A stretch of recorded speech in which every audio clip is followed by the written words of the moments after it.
Laying of hands.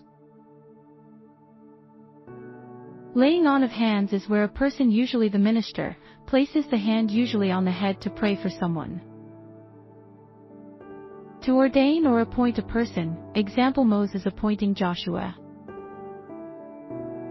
Separate people for a ministry. To heal the sick and pray for them. For someone to receive the Holy Spirit. To give a blessing.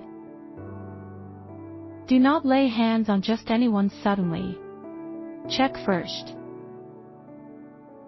Believers generally do not lay hands on other believers, unless authorized. Be careful who lays hands on you. Don't let them do it.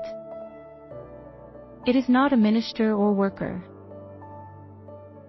Something is suspicious. You don't know the person. Also, women do not lay hands on men. Let all be done decently and in order.